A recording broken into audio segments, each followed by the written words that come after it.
যোৱা 10 মে তাৰিখে হৈছিলে কি প্ৰগ্ৰেম মঞ্চত? মই সেইদিনা জুবিন দাৰ প্ৰগ্ৰামত ডিউটি আছিলে। মই পেণ্ডেলৰ ষ্টেজত ছাইডতে থিয় হৈ আছিলোঁ। চবেই জুবিন দাক দেখিলেতো চবেই পাগল হৈ যায়। মোৰ জুবিন দাই মোৰ প্ৰিয় গানকেইটা যেতিয়া গাই আছে ভাল লগা গানবোৰ, তেতিয়া মই চিঞৰিছোঁ জুবিন দা জুবিন দা। তেতিয়া মোক জুবিন দাই যিটো তেতিয়া কোনটো গান গাইছিলে পাহৰি গৈছোঁ বাৰু। গাই থাকোঁতে জুবিন দাই মই জুবিন দা কথা কওঁতে গানটো শেষ কৰি মোক মাতিলে ওচৰত। তেখেতৰ কোনোবা মেনেজাৰ নে কোনোবা ইলেক্ট্ৰিচিয়ানৰ হেড নাজানো, তেখেতে কৈ আছে মই নেকি ছাৰ, কৈছে তেতিয়া কৈছে নহয় তাই এনেকৈ কৈছে। মতাৰ কাৰণে মই আৱেগিক হৈ গ'লোঁ। মই ডিউটিত আছিলোঁ, হয়তো মোৰ ভুলো হ'ব পাৰে, মানে জুবিন দাক পাই মই সাৱটি ধৰিলোঁগৈ, মানে আৱেগিক হৈ মানে সেইখিনি সময়ত যে মই ডিউটিত আছিলোঁ, মোৰ মানে আৱেগিক হৈ জুবিন দাৰ লগত কথা পাতিলোঁ। জুবিন দাক মানে মই অনুৰোধ কৰিলোঁ মোৰ কাৰণে মই সৰুৰ পৰা আপোনাৰ গান শুনি আছোঁ, মানে শুওঁতে খাওঁতে আপোনাৰ গানেই,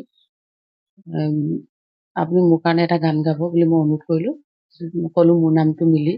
তেতিয়া কওঁতে জুবিন দাই মোৰ নাম লৈ, জুবিন দাই মোক মতাৰ কাৰণে মই গৈছিলোঁ, মোৰ নাম লৈ জুবিন দাই মোৰ মায়াবিনী গানটো গাইছে। আৰু বিশেষ তেনেকেতো মইতো আৰু বেলেগ হেৰি কৰা নাই। হয়তো প্ৰশাসনে মোৰ ভুল হৈছিল চাগে, ডিউটিত থকা মই জুবিন দাক দেখিলেতো চবেই আৱেগিক হৈ যায়। সেইখিনি সময়ত মই আৱেগিক হৈ গৈছিলোঁ। মোৰ যদি ভুল হৈছে প্ৰশাসনক মই অনুৰোধ জনাইছোঁ মোক মাফ কৰি দিব। আৰু জুবিন দাকতো চবেই ভাল পায়, সেইকাৰণে মই আৱেগিক হৈ গ'লোঁ, মানে জুবিন দাই মতাৰ কাৰণে।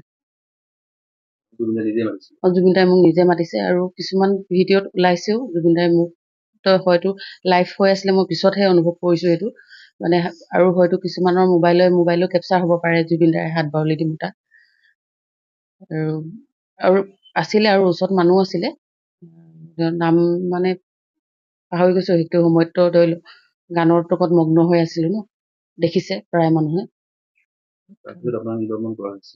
নিলম্বন মানে তেনেকে নহয়, মোক মানে প্ৰশাসনে হয়তো মোৰ ভুল হৈছিল সেইটো কাৰণে পানিচমেণ্ট এটা দিছে। নিলম্বন বুলি নহয়, মোৰ শাস্তি আৰু হয়তো মোৰ কিবা ভুল হৈছিল চাগে। আৰু যদি মই ভুল হৈছিল মোক প্ৰশাসনক মোক মাফ কৰি দিবলৈ মই অনুৰোধ জনাইছোঁ।